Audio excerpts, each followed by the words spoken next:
3,000 years before the rise of Darth Vader, before the Clone Wars ravaged the galaxy, before even the Rule of Two was conceived, the Sith Empire emerged from centuries of exile, with fire and fury. At the vanguard of this vengeful return stood a warrior whose name would become legend, Darth Malgus. His armor was black as the void between stars. His lightsaber blazed crimson with dark-side fury, and his respirator mask, damaged in battle against a Jedi, wheezed with each breath like a herald of death. Where he walked, planets burned. Where he struck, the Republic trembled. Where he commanded, Sith warriors followed with fanatical devotion. But before he became the Empire's wrath, before he led the legendary sacking of Coruscant that brought the Republic to its knees, before he dared to challenge the Dark Council itself, he was Veradun, a young man born into Sith aristocracy on Dromund Kaas, possessed by visions of power that transcended the petty scheming of his peers. Tonight, we uncover the complete story of the Sith Lord who nearly conquered the galaxy, who dared to dream of an empire purified of weakness and united through strength, who loved a slave and lost her to his own ambitions, and who ultimately fell not to Jedi blades but to the very Sith politics he despised. This is not just another tale of the old Republic. This is the story of ambition without limit, of power pursued at any cost, of how the greatest military mind of his generation was destroyed by the corrupt system he sought to reform. This is the tragedy of a visionary who could see what the Empire should become but couldn't transform it before the system he challenged destroyed him. This is Darth Malgus, the Sith who sacked Coruscant, who challenged the Dark Council, who proclaimed a new empire, and who learned that in the galaxy he inhabited, revolutionary vision was rewarded with betrayal and death. Born to power, the being who would become Darth Malgus was born Veradun, on the Sith capital world of Dromund Kaas, approximately 3,701 years before the Battle of Yavin. His birth took place during a period of reconstruction and renewed ambition for the Sith Empire, which had spent over a millennium rebuilding in the unknown regions after fleeing defeat in the Great Hyperspace War. Dromund Kaas was a world that embodied Sith philosophy through its very environment. Perpetual storms raged across the planet's surface, lightning splitting skies darkened by eternal clouds. The dark side of the Force saturated the atmosphere so completely that even non-Force sensitives could feel its oppressive weight. Ancient Sith temples and monuments dotted the landscape, constant reminders of the Empire's glory and the power that sustained it. Veradun's family held respectable position within Sith aristocracy, not among the most powerful, but far above the slaves and common citizens who comprised the Empire's foundation. His father was a mid-ranking official in the imperial bureaucracy. His mother descended from a line that had produced several notable Sith lords in previous generations. This pedigree ensured young Veradun would receive opportunities denied to lesser-born Force sensitives. From his earliest memories, Veradun understood the fundamental truths of Sith society. Power determined worth, strength defined right, weakness invited destruction. These weren't merely philosophical principles, but observable facts of daily life. He watched slaves beaten for minor infractions, saw rivals destroyed through political maneuvering, observed how those with power took what they wanted while those without power suffered whatever was inflicted upon them. But unlike many Sith-born children who simply accepted this order as natural, young Veradun thought deeply about the system's implications. If power was the only true value, then the Empire should be governed by the most powerful rather than the most politically cunning. If strength defined right, then the Empire should be organized to maximize collective strength rather than encouraging internal competition that weakened it against external enemies. These thoughts were dangerous for a child to express.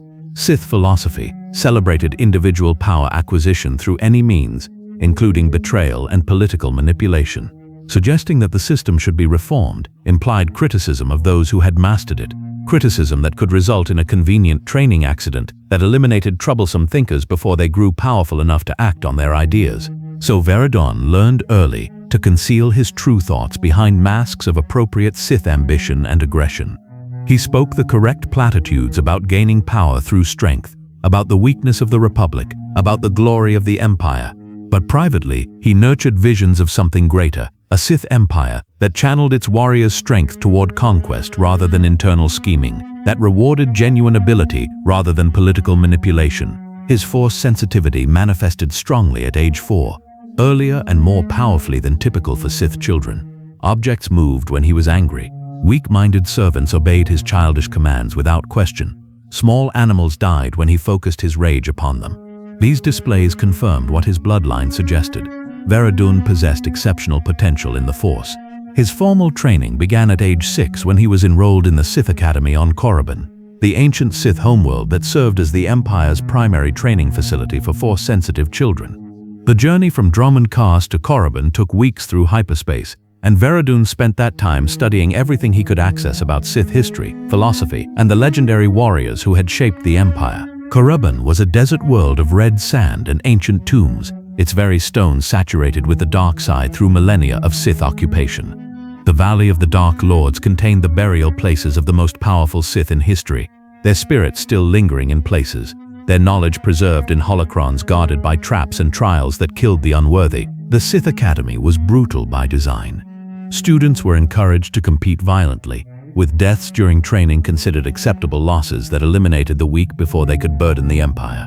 The instructors were masters of various dark side disciplines, who taught through a combination of demonstration and challenge, showing students what was possible, while forcing them to achieve it through their own struggle. Veranduan excelled immediately. His physical conditioning, the result of harsh discipline imposed by his family, gave him advantages in combat training. His force abilities, stronger than most students his age, allowed him to overpower rivals in direct confrontation, and his tactical intelligence, refined through years of private study, let him anticipate and counter strategies that might otherwise have given less powerful but more cunning students advantages. But it was his passion that truly set him apart. Where other students fought for personal advancement or out of fear of failure, Veradun fought with genuine conviction that he was preparing himself to serve the Empire's greater destiny. Each victory wasn't merely personal triumph, but preparation for the conquests he believed the Empire would achieve once properly directed. This genuine ideological commitment to Sith principles, rare among aristocratic students who often viewed their training as mere credentialing for political positions, attracted attention from several instructors. One in particular, a Sith warrior named Vindican, recognized that Veradun possessed something beyond mere power. He had vision combined with the strength to pursue it. Vindican became Veradun's mentor, though their relationship was far from the nurturing guidance one might associate with the term. Sith training emphasized learning through suffering, and Vindican provided suffering in abundance.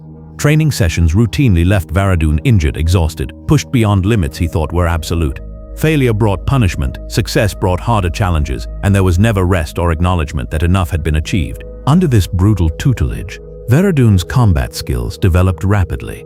Vindican taught him Form V lightsaber combat, Shane and Gemso aggressive styles that emphasized overwhelming opponents through powerful strikes and dominating offense.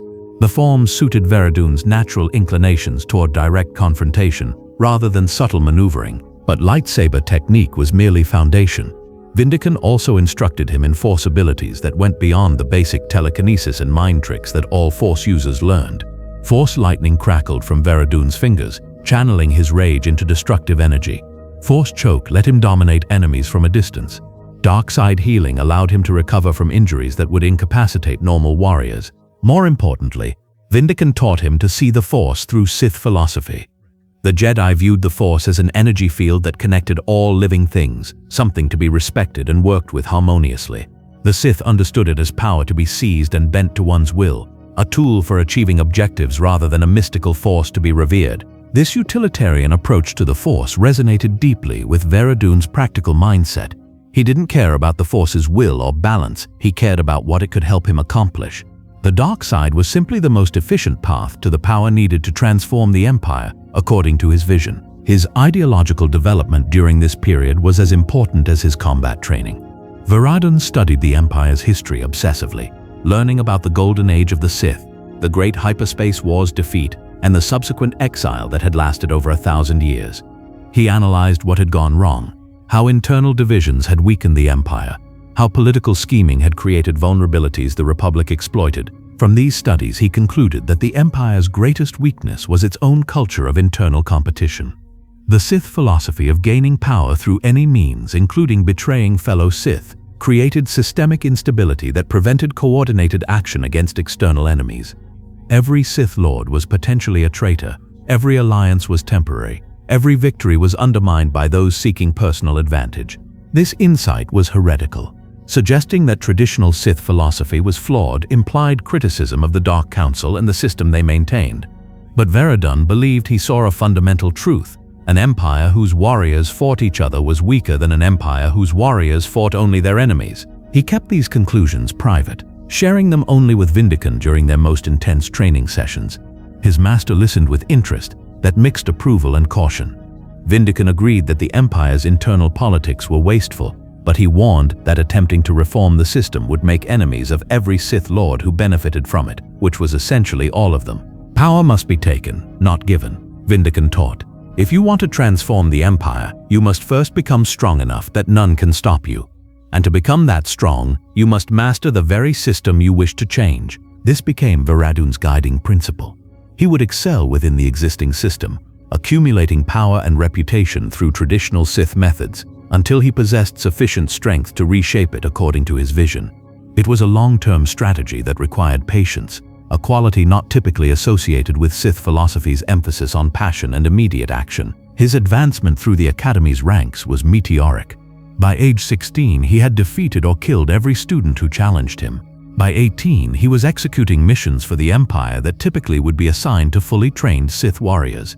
And by 20, Vindican formally took him as his apprentice, granting him the title of Sith and beginning his training in the deeper mysteries of the dark side. It was during his apprenticeship that Varadun received his Sith name through a ceremony overseen by Vindican and witnessed by representatives from the Dark Council.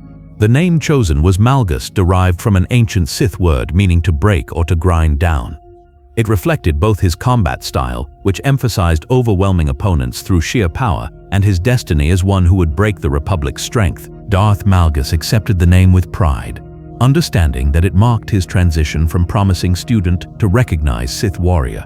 But he also privately acknowledged that he would one day break more than just the Republic. He would break the Sith system itself, grinding down its political corruption and forging it into something stronger.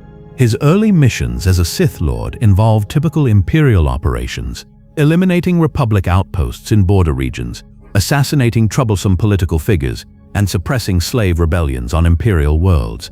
Each mission was executed with efficiency that demonstrated his growing power while building his reputation within the Empire's military hierarchy. But these missions also exposed him to aspects of the Empire that troubled him despite his Sith conditioning.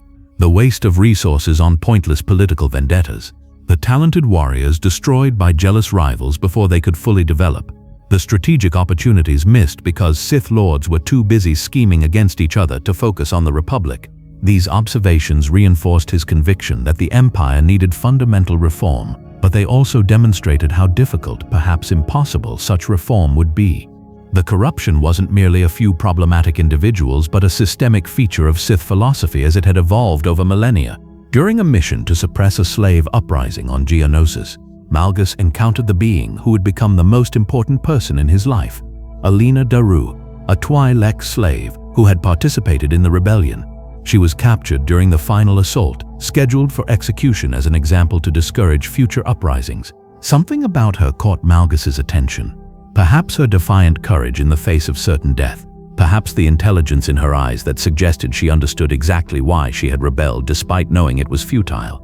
On impulse that he couldn't fully explain even to himself, Malgus claimed her as personal property rather than allowing her execution. This decision violated Sith tradition in subtle but significant ways. Sith Lords typically took slaves for specific purposes: pleasure, service, or sacrifice in dark side rituals. Personal attachment to slaves was considered weakness, an emotional vulnerability that enemies could exploit. By claiming Alina and then treating her as more than mere property, Malgus opened himself to exactly the kind of criticism he had learned to avoid, but he didn't care. For the first time in his life, Malgus was acting on personal desire rather than strategic calculation. Alina represented something he had never experienced in the brutal hierarchy of Sith society: genuine connection to another being based on something other than power dynamics. Their relationship developed slowly over the following years. Alina was initially terrified of the Sith Lord who had claimed her, expecting torture or worse. But Malgus treated her with a respect that shocked her, not as an equal. His Sith conditioning wouldn't allow that, but as a person whose thoughts and feelings had value beyond her utility. He began teaching her to read and write, to understand galactic politics, to comprehend the strategic situation the Empire faced. These educational sessions became conversations where Malgus found himself expressing ideas he had never shared with anyone except Vindican. Alina listened, questioned, and occasionally disagreed, something no one else dared to do with a Sith Lord of his growing power. Through these conversations, Malgus refined his vision for what the Empire could become: Alina's perspective as a former slave showed him aspects of imperial society he had intellectually understood but never emotionally grasped. Her questions forced him to articulate his ideas more clearly, to defend them against counter-arguments, to acknowledge contradictions between his vision and his actions. This relationship would ultimately define Malgus's trajectory. Both his greatest achievements and his most devastating failures could be traced to how his love for Alina conflicted with his Sith training and imperial ambitions. But in these early years before the Great Galactic War began in earnest, the relationship simply represented the one aspect of his life where Darth Malgus was something other than a weapon being sharpened for future use. He was 25 years old, a rising Sith Lord with exceptional power and growing reputation, secretly in love with a Twi'lek slave, and possessed by visions of an empire transformed through strength rather than scheming. The foundations had been laid for both his greatest triumphs and his ultimate tragedy. The storm was building, and Darth Malgus stood at its center, ready to reshape the galaxy or be destroyed trying.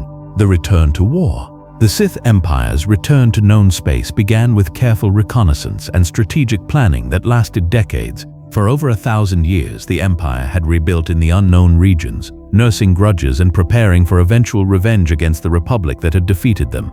By the time Darth Malgus reached his mid-20s, that preparation was nearly complete. The Dark Council, 12 of the most powerful Sith Lords, each ruling over a sphere of influence within the Empire, had decided the time had come. The Republic was complacent, grown fat on peace, its military reduced to ceremonial forces, while the Jedi Order focused on philosophy rather than combat readiness.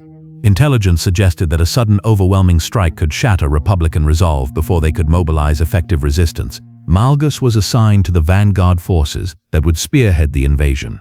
His combat prowess and tactical intelligence had earned him recognition among younger Sith Lords as someone to watch, though his relationship with Alina was whispered about with disapproval by traditionalists who viewed emotional attachment as weakness. Vindican, now elevated to the Dark Council itself, defended his former apprentice against such criticism. Malgus achieves results, he would state flatly, when questions were raised. His personal peculiarities are irrelevant compared to his military value. This protection allowed Malgus to continue his relationship with Alina, despite raised eyebrows from Sith purists. The Empire's initial strikes targeted Republic border worlds with devastating effectiveness. Malgus led assaults on several key systems, his tactical approach emphasizing overwhelming force applied at critical points. Unlike many Sith commanders who sought personal glory through dramatic but inefficient actions, Malgus fought to achieve strategic objectives with maximum efficiency. His reputation grew with each victory. The Empire's wrath became a title associated with him informally, a warrior whose battlefield presence inspired Imperial troops while terrifying Republicans. His appearance contributed to this. Tall and powerfully built, encased in distinctive black armor, his face hidden behind a respirator mask that had become necessary after severe injuries sustained in early battles. The mask itself told a story that enhanced his legend. During an assault on Alderaan, Malgus had engaged a Jedi Master in single combat. The duel was intense, both combatants demonstrating exceptional skill and force mastery. But the Jedi, in a desperate final attack, managed to shatter Malgus's jaw and damage his throat with a grenade detonation at point-blank range. Malgus killed the Jedi even while suffering these catastrophic injuries, then continued commanding his forces through the rest of the battle before finally collapsing from blood loss and shock. Sith medical technology saved his life but couldn't fully repair the damage. He required a permanent respirator to breathe effectively, and his jaw had to be reconstructed with cybernetic components. The injury should have been a setback. Instead, Malgus turned it into psychological warfare. The respirator's rhythmic breathing became his signature sound, announcing his presence before he even came into view. The mask hiding his rebuilt face made him appear more machine than man, an implacable force of destruction rather than a mere mortal warrior. When he first appeared before Alina wearing the mask, she wept, not from fear but from grief at what the injury represented. Malgus, uncomfortable with her tears, tried to explain that the mask was actually an advantage, that appearing inhuman intimidated enemies, but Alina understood something he didn't want to acknowledge. Each modification, each enhancement, each injury that required mechanical replacement was making him less the person she knew and more the weapon the Empire needed. The war's early phase went overwhelmingly in the Empire's favor. Republic forces, unprepared for an enemy they thought had been extinct for over a millennium, were systematically destroyed. Jedi who had trained primarily in meditation and diplomacy found themselves facing Sith Lords who had spent lifetimes honing combat skills. Entire worlds fell within days or weeks of Imperial assault, but Malgus recognized, even as victories accumulated, that these early successes were partly illusory. The Republic wasn't fighting at full strength yet. They were still mobilizing, still adapting to the threat, still learning how to counter Sith tactics. Once they recovered from initial shock and brought their vast industrial capacity to bear, the war would become much more difficult. He shared these observations with Vindican during strategic planning sessions, arguing that the Empire needed to achieve decisive victory quickly before Republican advantages could manifest. His master agreed, but explained that the Dark Council was divided on strategy. Some wanted rapid conquest, others preferred a grinding war of attrition. Still others schemed for personal advantage rather than focusing on the Republic at all. This division demonstrated exactly the systemic problem Malgus had identified years earlier. The Empire's greatest strength, its concentration of powerful Force users, was undermined by their inability to cooperate effectively. Each Dark Council member pursued their own agenda, making unified strategic planning nearly impossible. Despite these frustrations, Malgus continued executing his missions with devastating effectiveness. His tactical innovations, combining conventional military forces with Sith warrior strike teams, using Force powers to break enemy formations before conventional forces engaged, and prioritizing strategic objectives over dramatic but pointless displays, made him one of the Empire's most successful commanders. He also began building a personal following among younger Sith warriors who shared his frustration with traditional politics. These disciples weren't merely subordinates but true believers in his vision of an empire united through strength rather than divided by scheming. They followed him not from fear or obligation but from genuine conviction that he represented the empire's best hope for lasting victory. This growing faction represented both opportunity and danger. Having loyal followers gave Malgus political capital to pursue his reformist agenda, but it also made him a threat to established power structures, marking him as someone the Dark Council would eventually need to either co-opt or destroy. The Republic's response to the invasion gradually became more effective. New military leaders emerged who understood how to fight Sith opponents. The Jedi Order refocused on combat training, producing warriors rather than philosophers, and Republic industrial capacity began producing the ships, weapons, and equipment needed to match Imperial military strength. The Great Galactic War settled into a grinding stalemate that would last over 2 decades. Neither side could achieve decisive victory, but neither was willing to accept defeat. Battles raged across hundreds of worlds, with territories changing hands repeatedly as offensives and counteroffensives rolled back and forth across the galaxy. Malgus fought through all of it, his reputation growing with each campaign. He became known not just as a powerful Sith Lord, but as a brilliant military commander whose tactics achieved objectives that brute force alone couldn't accomplish. His ability to coordinate complex operations across multiple theaters, to anticipate enemy responses and prepare counters in advance, marked him as exceptional even among Sith leadership. But the war's duration wore on him in ways that pure combat never could. He watched talented warriors destroyed by political maneuvering rather than enemy action. He saw strategic opportunities wasted because Dark Council members prioritized personal advantage over collective victory. He observed the Empire's strength being squandered through internal competition, while the Republic slowly adapted and grew stronger. His relationship with Elena became increasingly important as these frustrations mounted. She remained the one person he could speak honestly with, the one relationship not defined by power dynamics and political calculation. Her quarters on his flagship became a refuge where he could temporarily set aside the mask, both literal and metaphorical, that he wore for the rest of the galaxy. Their conversations during this period revealed the deepening conflict between Malgus's Sith conditioning and his genuine emotional attachment. Sith philosophy taught that love was weakness, that attachment created vulnerability. But his connection to Elena made him stronger, gave him purpose beyond merely acquiring power, motivated him to envision an empire worth building rather than simply one worth conquering. This contradiction would eventually force him to make terrible choices. But for now, during the war's middle years, he managed to maintain both his relationship and his Sith identity, believing that he could somehow reconcile the two once he had accumulated sufficient power to reform the system. The turning point came when Vindican summoned him to Dromund Kaas for a special assignment. The Dark Council had approved a plan so audacious that many thought it insane, a direct assault on Coruscant itself, the Republic capital, heart of their civilization and location of the Jedi Temple. The objective wasn't to conquer Coruscant. The Empire lacked the forces to hold it against inevitable counterattack. Instead, the goal was psychological: demonstrate Republican vulnerability so completely that it would break their will to continue the war, forcing them to negotiate from a position of weakness. Vindican would lead the operation, and he wanted Malgus as his right hand, the warrior who would personally lead the assault teams that would strike at the Republic's heart. This was the opportunity Malgus had trained his entire life for, the chance to achieve a victory so significant that it would elevate him to true prominence within the Empire. He accepted immediately, already beginning tactical analysis of how to accomplish the impossible task of successfully attacking the most heavily defended planet in the known galaxy. The sacking of Coruscant would be his masterpiece, or his grave. The sacking of Coruscant. The operation to sack Coruscant required 2 years of meticulous planning. Every aspect had to be perfect: timing, force composition, approach vectors, target prioritization, and most critically, the deception that would allow Imperial forces to reach Coruscant before defenses could fully mobilize. The plan's genius lay in its use of false peace negotiations. Imperial diplomats approached the Republic with offers to discuss ending the war, claiming that the Dark Council was divided and that a faction favoring peace might prevail if given encouragement.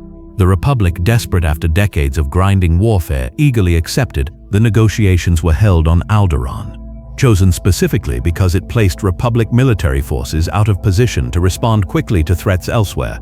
While diplomats talked peace in Alderaan's elegant halls, Imperial military forces quietly repositioned for an assault on an entirely different target. Malgus commanded one of 3 strike forces assigned to the Coruscant operation. His particular objective was the Jedi Temple itself, the symbolic and practical heart of Jedi power, destroying which would be both strategically valuable and psychologically devastating. The assault force assembled in the unknown regions before making a direct hyperspace jump to Coruscant. The route had been scouted carefully, mapped through dangerous hyperspace anomalies that Republic navigators considered impassable. This allowed the Imperial fleet to emerge directly in Coruscant's orbital space with virtually no warning. The Republic's orbital defenses, while formidable, were designed to resist conventional attacks approaching through standard hyperspace routes.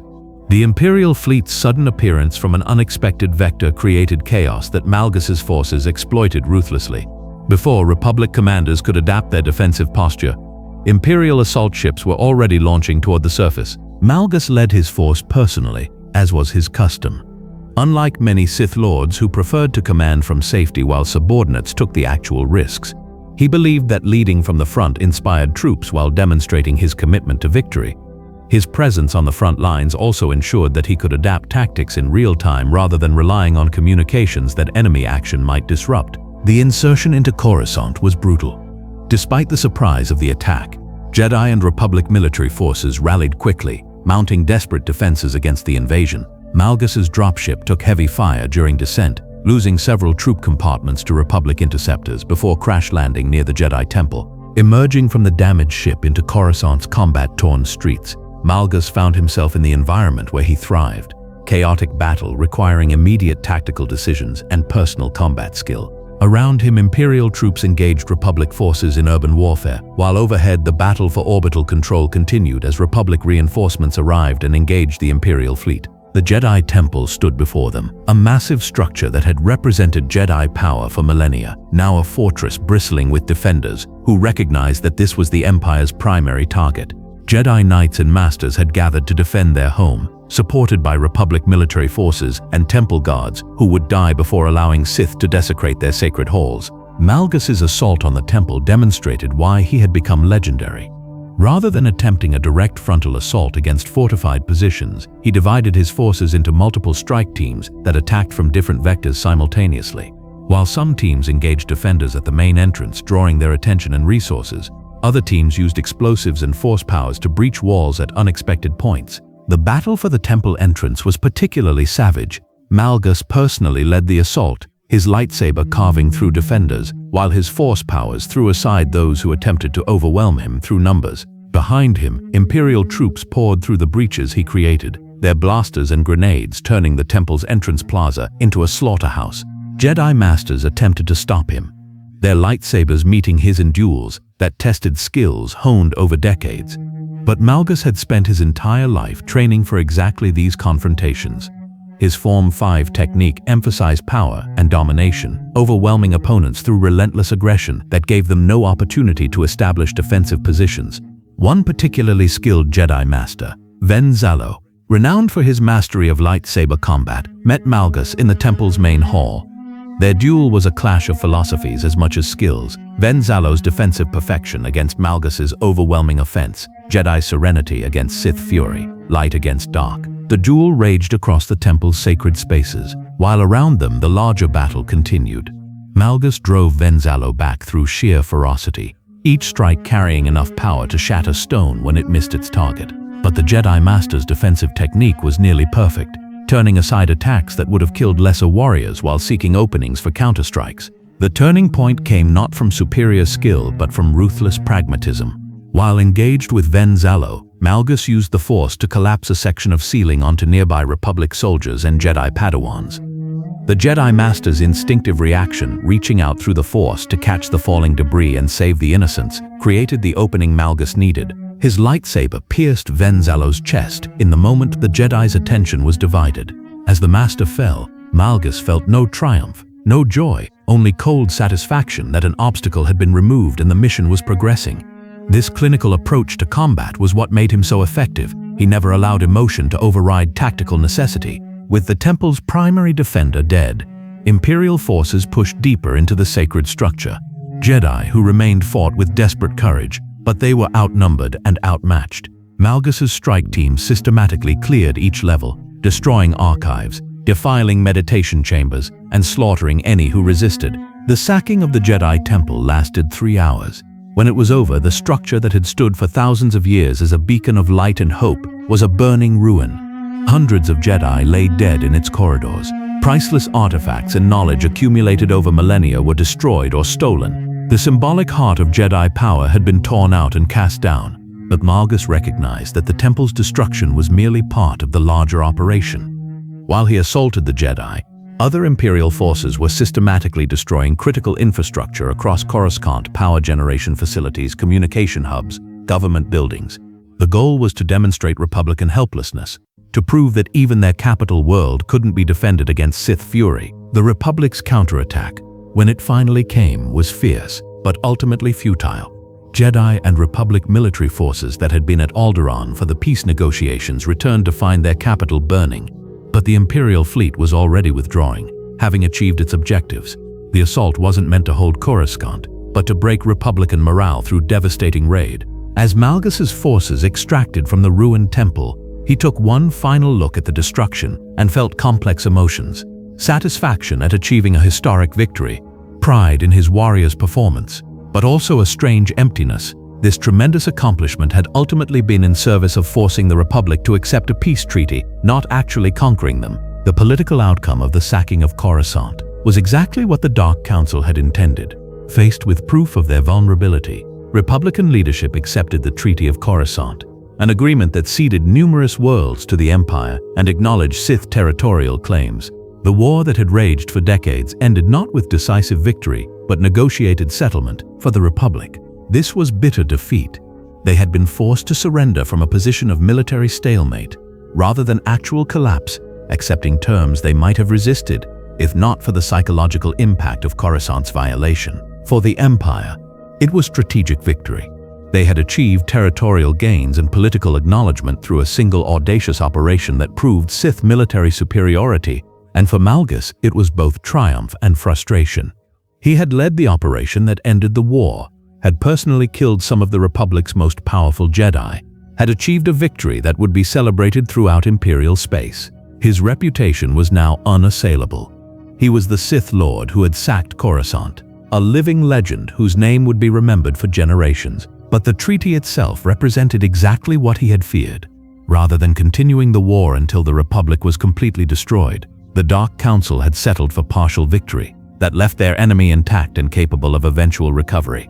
Political considerations and desire for immediate gain had overridden the strategic necessity of finishing what they had started. The hero's welcome he received upon returning to Drummond Cars felt hollow. He was celebrated, promoted, showered with honors and recognition, but he knew the fundamental problems he had identified years earlier remained unaddressed.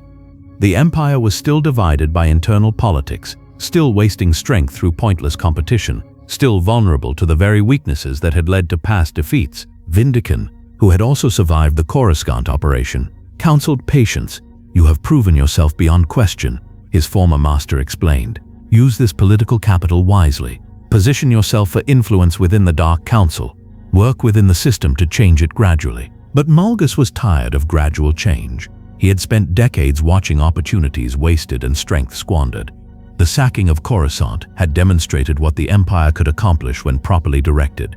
Why should he accept a corrupt system when he could envision something so much better? His discussions with Alina during this period revealed his growing radicalization. She listened to his complaints about the Dark Council's short-sighted policies, his frustrations with Sith political culture, his visions of an empire reformed through strength rather than scheming, and she gently warned him that the path he was considering would make enemies of beings far more dangerous than Republic forces. But Malgus had reached a conclusion that would define the rest of his life. If the system couldn't be reformed from within, it would need to be torn down and rebuilt. The sacking of Coruscant had been his greatest achievement within the existing order. His next great achievement would be overthrowing that order entirely. The seeds of his rebellion had been planted. Now they merely needed time and circumstance to grow. The Cold War. The Treaty of Coruscant established a nominal peace, but in reality, it merely changed the nature of the conflict. Open warfare was replaced by espionage, political manipulation, proxy wars, and the constant threat of renewed hostilities. This period, known as the Cold War, would last over a decade and test Malgus's patience to its breaking point. During the Cold War, Malgus was assigned to military operations in the Outer Rim, hunting Jedi who had escaped the sacking of Coruscant and suppressing Republican sympathizers on contested worlds. These missions were militarily successful but strategically pointless. Busy work designed to keep powerful Sith Lords occupied and away from Dromund Kaas where they might challenge the Dark Council's authority. The pattern frustrated him immensely. He would achieve victories, eliminate threats, and accomplish objectives only to watch the Dark Council waste these gains through political maneuvering. Worlds he conquered would be traded away in backroom deals. Resources he secured would be diverted to support politically connected Sith Lords rather than strategic military needs. Worse, he watched the Republic slowly recover from the trauma of Coruscant's sacking. Their industrial capacity, which had merely been damaged rather than destroyed, began producing new ships and weapons. Their military forces, reformed under new leadership, incorporated lessons learned from the war. The Jedi Order, though devastated, slowly rebuilt its strength. Meanwhile, the Empire squandered its advantages. Rather than pressing their superiority while the Republic was still reeling, the Dark Council allowed political considerations to override strategic necessity. Individual Sith Lords pursued personal vendettas and schemes for advancement rather than focusing on their external enemy. Malgus's frustration manifested in increasingly aggressive behavior during his missions. He executed objectives with brutal efficiency that sometimes exceeded strategic necessity. Prisoners who might have provided intelligence were killed instead. Structures that could have been captured intact were destroyed. His actions suggested a warrior taking out rage at larger systemic failures on smaller, more immediate targets. His relationship with Alina became increasingly complicated during this period. She remained aboard his flagship officially as a slave, but actually as his partner in everything except legal status. Their relationship was open secret among his followers, subject of gossip and criticism among traditional Sith who viewed such attachment as weakness. Alina herself had evolved significantly from the frightened slave he had claimed on Geonosis. Years of education and exposure to galactic politics had made her remarkably sophisticated. She understood the Empire's strategic situation as well as many military officers, and her insights often helped Malgus refine his tactical planning. But she was also increasingly uncomfortable with the violence and brutality that defined his existence. She understood intellectually that he was a Sith Lord in a warrior empire, but emotionally she struggled with watching him commit atrocities in service of an ideology she couldn't embrace. Their arguments became more frequent. She would question why certain actions were necessary, why he couldn't show more restraint, why the Empire had to be so ruthlessly cruel in its treatment of conquered populations. He would explain strategic necessity, the weakness of mercy, the Sith philosophy that guided his actions.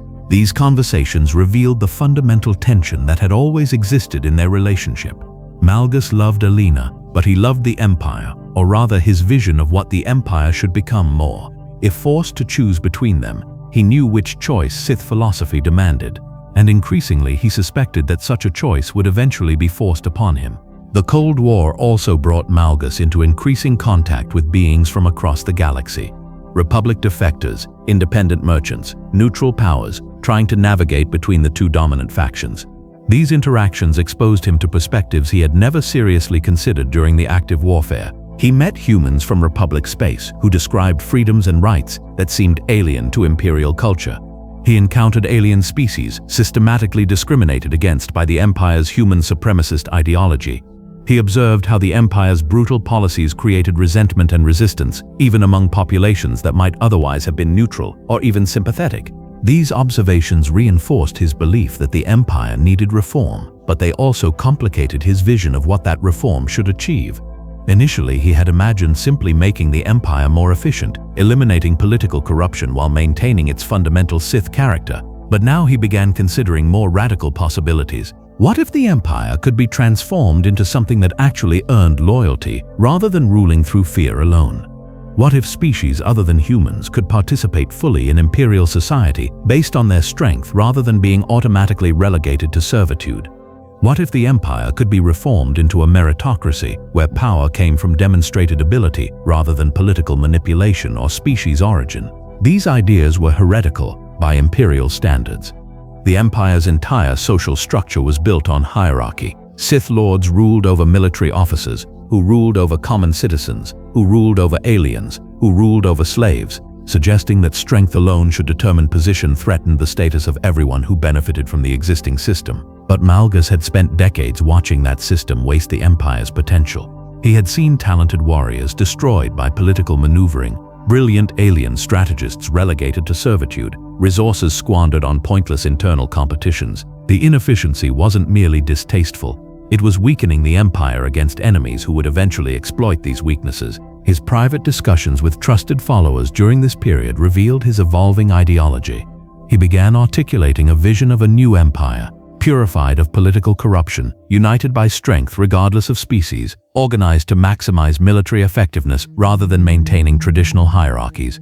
These discussions were dangerous. Several of his followers warned that speaking such ideas, even privately, was suicidal. The Dark Council would view any challenge to their authority as treason requiring immediate elimination. Simply advocating for reform could result in assassins being dispatched to eliminate him. But Malgus had calculated that his reputation provided some protection. He was the Sith Lord who had sacked Coruscant, a military hero whose popularity among Imperial troops was unmatched. Killing him openly would create a martyr whose memory might inspire exactly the kind of reform he advocated. The Dark Council would need to be cautious in how they dealt with him. This calculation proved partially correct. While his ideas were concerning to council members, they chose subtle undermining rather than direct assassination. His assignments became more dangerous, his resources more limited, his political support quietly eroded. They were trying to destroy him through operational failures rather than obvious murder. But Malgus excelled at impossible missions. Each attempt to eliminate him through dangerous assignments instead added to his legend. He survived ambushes that killed entire strike teams, succeeded at operations designed to fail, and turned traps into victories. His military genius and personal power made him nearly impossible to remove through indirect means. The turning point came during an operation on Ilum, the ice world where Jedi traditionally gathered lightsaber crystals. Republic forces were attempting to establish a base there, and Malgus was assigned to eliminate them. The mission was presented as routine, but intelligence suggested it was actually a trap. Republic forces knew he was coming and had prepared overwhelming opposition. Malgus recognized the trap for what it was and decided to turn it into an opportunity. Rather than walking into the ambush as expected, he modified his approach to spring the trap early, while his forces were still in position to respond effectively. The resulting battle was fierce, with casualties on both sides, but ultimately resulted in Imperial victory. More importantly, during the battle, he captured several Republic intelligence officers who revealed under interrogation that the Dark Council had secretly provided information about his mission to Republic forces. The trap had been collaboration between his own leaders and his supposed enemies, designed to eliminate a Sith Lord who had become politically inconvenient. This revelation was the final straw. Malgus had spent decades trying to work within the system, believing that sufficient power and reputation would eventually let him reform it. But the Dark Council's willingness to collaborate with the Republic to eliminate him demonstrated that the system was beyond reform. It would need to be destroyed and replaced. He returned to Dromund-Kaas, not to report success but to begin planning rebellion. The Cold War period had shown him that the Empire's leadership was so corrupt that they would rather see the Empire weakened than allow challenges to their authority.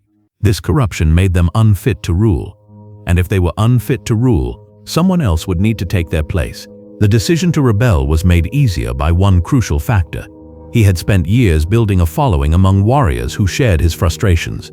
These disciples weren't merely subordinates but true believers in his vision of a reformed empire. They would follow him even against the Dark Council itself. His plan was characteristically bold. He would strike at the very heart of imperial power, seize control through military force, and impose the reforms the empire needed to survive. The Dark Council would be eliminated or forced to submit. The corrupt political structures would be torn down, and from the ruins, a new empire would arise, one truly worthy of ruling the galaxy. But first, he needed to address a personal matter that he had been avoiding for years. His relationship with Alina had always been a vulnerability, something his enemies could exploit. If he was going to challenge the entire Sith establishment, he couldn't afford any weaknesses they might use against him. The choice that Sith philosophy demanded, the choice between love and power, could no longer be delayed.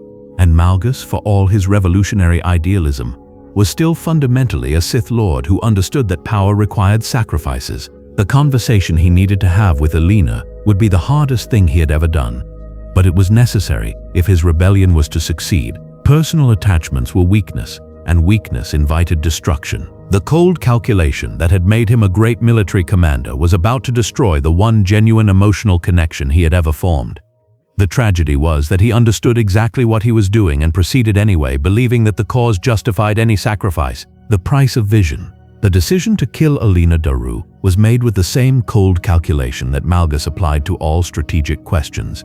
His rebellion against the Dark Council would face overwhelming opposition from beings who would exploit any perceived weakness. His relationship with Alina was the most obvious vulnerability, something enemies could use to manipulate or blackmail him. Sith philosophy was clear on this point. Attachment was weakness. Love was a chain that bound the powerful to paths dictated by those they cared for.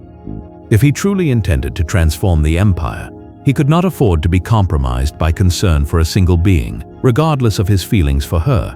But understanding the logic didn't make the action easier. Alina had been his confidant for over a decade, the one person he could speak honestly with, the being who had seen him as something more than just a weapon or threat. Their relationship had survived war, political scheming, and the brutal realities of Sith existence. She loved him despite knowing exactly what he was capable of. Malgus chose a moment when they were alone in his quarters aboard his flagship. No witnesses, no ceremony, just a private execution that would sever his final emotional attachment. He didn't explain his reasoning, didn't try to justify what he was about to do. Any words would have been hollow, any explanation insufficient. Alina saw it in his eyes before he moved. She had known him long enough to read his intentions, even through the mask and armor. Her last words were not pleading or accusation, but simple resignation. "I knew this would come eventually. Your empire will never be worth what you're sacrificing for it." He killed her quickly with his lightsaber, making it as painless as he could. The blade pierced her heart, and she died almost instantly. No suffering, no prolonged agony, merely the sudden termination of the one genuine relationship he had ever formed. As her body fell, Malgus felt something break inside himself. Not his resolve that remained absolute, but something essential to his humanity. Some capacity for connection that he had maintained despite decades of Sith conditioning died with her. The being who emerged from that moment was harder, colder, more purely focused on his revolutionary vision. He ordered his crew to dispose of the body without ceremony, treating her death as unremarkable. To acknowledge its significance would be to admit vulnerability, to suggest that the act had affected him. A Sith Lord showed no weakness, revealed no regret, so he locked away the grief and guilt, channeling them into rage that would fuel his coming rebellion. His followers, when they learned what he had done, reacted with approval. Eliminating a personal attachment demonstrated his commitment to Sith principles and his rebellion's cause. Those who had questioned whether he possessed the ruthlessness necessary to challenge the Dark Council saw their doubts answered. If he could kill the being he loved to strengthen his position, he would do whatever was necessary to achieve victory. But some, more perceptive, recognized that the act had damaged him in ways that might prove problematic. Adras, a rival Sith Lord who had opposed Malgus's growing influence, quietly noted to his own followers, "He killed his heart to prove his strength, but a warrior without a heart is just a weapon, and weapons break when pushed too far." The rebellion's launch was timed for maximum impact. Malgus had chosen Ilum as his base of operations, the ice world where he had discovered the Dark Council's betrayal. From there, he broadcast a declaration to the entire galaxy, Republic and Empire alike, announcing the formation of his new empire. His manifesto was revolutionary by Sith standards. He proclaimed that the old empire's species-based hierarchy was weakness, that true strength should be the only qualification for power, that alien species who proved themselves warriors should be welcomed rather than enslaved. The corrupt Dark Council would be swept away, replaced by leadership that valued military capability over political manipulation. More radically, he offered Republic worlds the opportunity to join his new empire as equals if they demonstrated strength. The traditional Sith goal of conquering the Republic would be replaced by absorbing it, taking in those strong enough to deserve inclusion while eliminating only those too weak to contribute. The reaction from both major powers was immediate and hostile. The Dark Council declared him a traitor and dispatched forces to eliminate him. The Republic, suspicious of any Sith offer, regardless of its stated terms, prepared to resist what they assumed was merely a new form of conquest. But Malgus had anticipated these responses. His rebellion wasn't designed to win through political persuasion but through military force that would demonstrate his vision's superiority. He had assembled followers from across the Empire, not just Sith Lords but also alien warriors who had been systematically oppressed by Imperial human supremacist policies. His forces included powerful Sith who shared his revolutionary vision, disillusioned Imperial officers tired of political corruption, and aliens who saw opportunity in his promise of meritocratic reform. This coalition was weaker than the combined forces of the Dark Council, but it was motivated by genuine belief rather than mere fear or obligation. The initial battles of the rebellion went surprisingly well. Malgus's tactical genius and personal combat prowess led his forces to victories against Imperial and Republican opponents alike. He personally led assaults on Imperial facilities, his presence inspiring his followers while demonstrating that he would never ask them to take risks he wouldn't accept himself. His most significant early victory came at Ilum itself, where he defeated a combined force sent by the Dark Council to eliminate him. The battle was fierce, with both sides suffering heavy casualties, but ultimately Malgus's superior tactics and the motivation of his true believers carried the day. The victory demonstrated that his rebellion wasn't merely a futile gesture but an actual threat to established power. But as the conflict continued, the fundamental weakness of his position became apparent.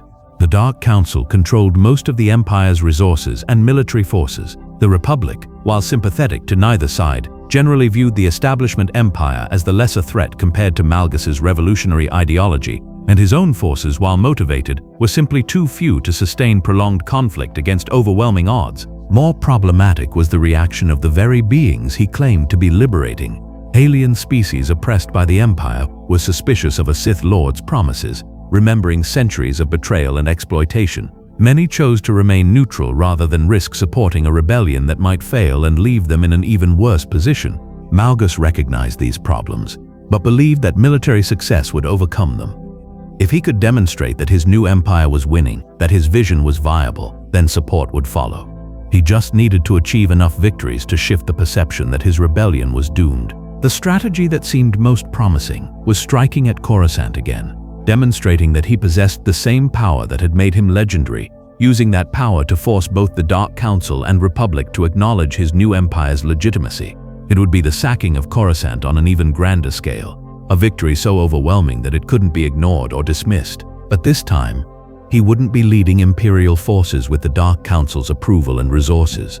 He would be attacking with a rebellion's limited strength against defenders who had spent years preparing for exactly such an assault. The tactical and strategic challenges were exponentially greater than his previous victory. His followers warned that the operation was too risky, that failure would mean the rebellion's complete destruction. But Malgus believed that bold action was their only path to success. Half measures and cautious strategies would merely prolong the inevitable. Either they achieved dramatic victory that changed the galactic balance, or they were destroyed. There was no middle ground. The decision to attack Coruscant revealed how completely Alina's death had changed him. The Malgus who had loved her might have listened to counsel urging caution, might have considered alternative strategies that preserved his forces, But the being who emerged from her murder was capable of only one mode: overwhelming aggression in service of his vision, regardless of cost. He threw everything into the assault, all his forces, all his resources, all his tactical genius. The attack on Coruscant would succeed, or the rebellion would die. There was no contingency plan because he wasn't interested in surviving failure. Victory justified everything, including Alina's death. Defeat would make that sacrifice meaningless. The assault itself demonstrated both his brilliance and his limitations. His tactical planning was exceptional, his personal combat prowess undimmed, his ability to inspire followers unmatched. But he was facing defenders who had learned from the previous sacking, who had spent years fortifying Coruscant against exactly this kind of attack. The Jedi who opposed him were not the complacent peacekeepers he had faced before, but hardened warriors who had survived decades of warfare. The Republic military forces had adapted their tactics to counter Sith assault methods, and most significantly, the element of surprise that had made the previous sacking possible was completely absent. The battle raged across Coruscant's surface and orbital space with devastating intensity. Malgus led his forces with the same fearless aggression that had defined his career, personally breaking through defensive lines and eliminating key Republic commanders. His Sith followers fought with fanatical devotion, knowing that defeat meant death and victory meant validation of their revolutionary vision. But they were simply outnumbered and out-resourced. For every defensive position they took, Republic forces established new ones. For every victory they achieved, strategic realities remained unchanged. Malgus was fighting brilliantly, but brilliance couldn't overcome the fundamental imbalance in forces and resources. The turning point came when a strike team composed of both Republic and Imperial forces working together against their common threat penetrated his command ship's defenses. The Dark Council, recognizing that Malgus represented a greater threat to their power than the Republic did, had secretly collaborated with their supposed enemies to eliminate him. This collaboration between the Empire's leadership and their traditional enemies demonstrated exactly the corruption that had driven Malgus to rebellion. But recognizing the corruption didn't give him the power to overcome it. He was betrayed by the very system he had sought to reform, proving that his original assessment had been correct even as it destroyed him. The final battle took place aboard his flagship. As it burned in Coruscant's orbit, Malgus fought against the strike team with all his power and skill, his lightsaber cutting through opponents while Force lightning destroyed those who attempted to overwhelm him through numbers. He was magnificent in his fury, a Sith Lord at the peak of his abilities fighting for a vision he believed in absolutely, but even his exceptional power couldn't overcome the tactical situation. The strike team had been specifically assembled to counter his abilities. Jedi Masters who could resist his Force attacks, Republic Special Forces equipped with weapons designed to penetrate Sith defenses, and Imperial agents who understood his fighting style intimately. When the blast that would end the battle came, it wasn't from direct combat, but from sabotage. Explosives planted throughout his flagship detonated simultaneously, destroying critical systems and creating catastrophic failures throughout the vessel. Malgus, caught in the command center when the explosions occurred, was buried under tons of collapsing debris. The ship broke apart in orbit, its pieces falling toward Coruscant's surface in flames. Among those pieces was the section containing Malgus's body. Gravely injured but due to his Sith conditioning and Force powers not quite dead, he fell toward the planet that had witnessed both his greatest triumph and his ultimate failure. In those final moments of consciousness before impact, Malgus thought not of his rebellion or his vision for a new empire, but of Alina. Her final words echoed in his memory. "Your empire will never be worth what you're sacrificing for it." She had been right. The new empire he had envisioned would never exist. The reforms he had fought for would never be implemented. The corruption he had challenged would continue, and the being he had loved, whom he had killed to prove his commitment to his vision, was dead for nothing. The impact with Coruscant's surface should have killed him.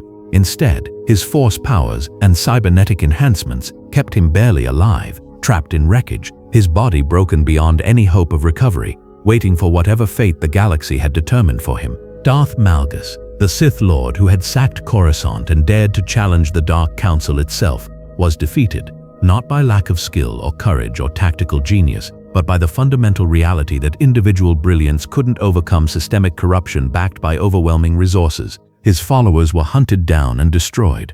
His revolutionary vision was dismissed as the delusions of an ambitious madman. His name became synonymous with futile rebellion rather than transformative change. The Empire and Republic both returned to their Cold War status quo, neither fundamentally changed by his challenge. And in the wreckage of his flagship, buried under debris on Coruscant's surface, what remained of Darth Malgus waited, not for rescue, but for whatever final chapter fate had written for him. Epilogue. The Dreamer's Fate. The official histories recorded Darth Malgus as a traitor whose rebellion was crushed through the combined efforts of the Dark Council and Republic forces. His name became a cautionary tale about the dangers of ambition unchecked by proper respect for authority. His revolutionary ideology was dismissed as the ravings of a warrior whose combat skills exceeded his political wisdom. The Dark Council moved quickly to erase or reframe his achievements.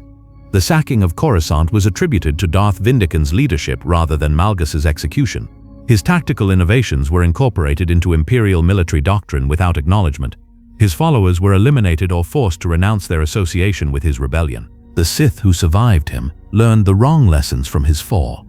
They concluded that challenging the established order was futile, that working within the corrupt system was the only viable path. The very reforms he had fought for, eliminating species-based hierarchies, reducing political corruption, prioritizing military effectiveness over scheming, were rejected as proven failures rather than good ideas poorly executed.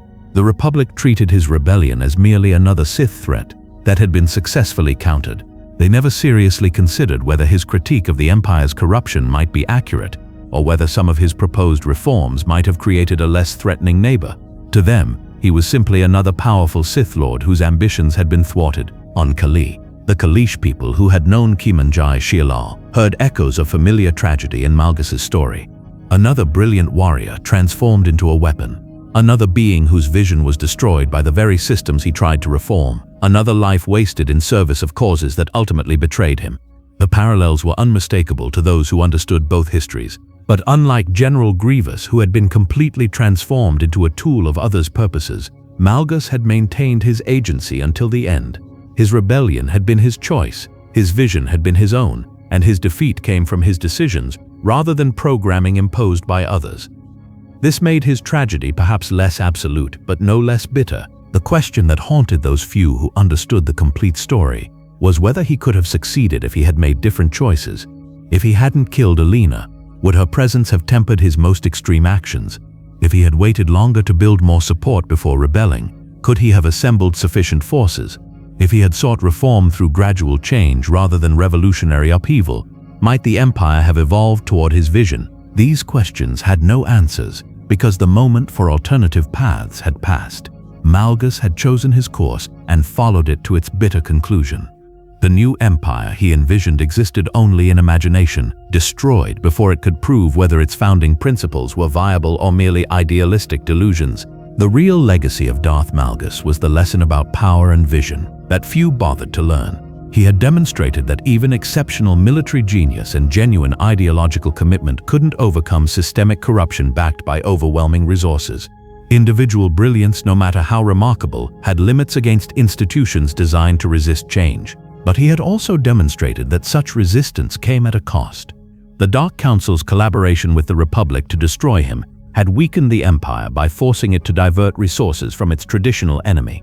The corruption he had challenged continued to drain Imperial strength, and the species discrimination he had opposed continued to waste the potential of talented beings who might have served the Empire if given opportunity. In the centuries that followed, the Sith Empire slowly declined, eventually falling to internal corruption and external pressure, exactly as Malgus had predicted. The Dark Council's refusal to reform their system, their prioritization of maintaining power over maximizing collective strength, proved fatal in the long term. Those who studied history might wonder whether the Empire could have survived if Malgus's vision had been implemented, if species-based hierarchies had been eliminated, if political corruption had been purged, if military effectiveness had been prioritized over traditional power structures. But these were questions for historians, not participants. For Alina Daru, the former slave who had loved a Sith Lord and paid with her life, there was no legacy at all. She was erased from history, dismissed as irrelevant, her existence acknowledged only in private records as a Twi'lek slave belonging to Darth Malgus. That the most powerful warrior of his generation had loved her enough to keep her for over a decade was forgotten. That he had killed her to prove his commitment to revolution was never recorded in official histories. The tragedy of Darth Malgus was complete. The warrior who had sacked Coruscant became the rebel who failed to transform the Empire. The visionary who saw what the Sith could become was destroyed by what they actually were. The being who had sacrificed love for power achieved neither the love he discarded nor the power he sought. His respirator, the mask that had been damaged in battle against Jedi, that had wheezed with each breath as he commanded armies, was recovered from the wreckage and displayed as a trophy, a symbol of Sith power brought low, of ambition defeated, of the futility of challenging the established order. But to those few who understood the complete story, that mask represented something else: the cost of vision in a galaxy governed by corruption, the price of dreaming that systems could be reformed rather than merely endured, the tragedy of a brilliant warrior whose tactical genius couldn't overcome strategic realities. Darth Malgus fell on Coruscant, the same world where he had achieved his greatest triumph. His body was never recovered, lost in the wreckage, perhaps destroyed in the impact, or possibly survived only to be so damaged as to be beyond recognition. Some whispered that he survived in some form, that Sith power and cybernetic enhancement had kept him alive even when he should have died. That somewhere in the galaxy's dark corners, a broken warrior waited for another chance to pursue his vision. But these were merely legends, stories told by those who wanted to believe that revolutionary dreams didn't always end in failure. The truth was simpler and sadder. Darth Malgus had tried to transform the Empire through force of will and martial power. He had assembled followers, won battles, and proclaimed a new empire, purified of the corruption he despised. And he had been destroyed by the very system he challenged, proving that individual brilliance, no matter how exceptional, had limits against institutions designed to resist change. His final thought, before unconsciousness claimed him in the wreckage, was of the being he had loved and killed.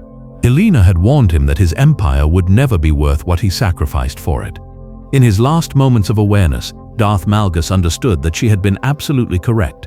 The dreamer died with his dreams, the visionary fell with his vision unrealized, and the galaxy continued on its path, unchanged by his challenge, indifferent to his failure, forgetting his name while the systems he had fought against endured.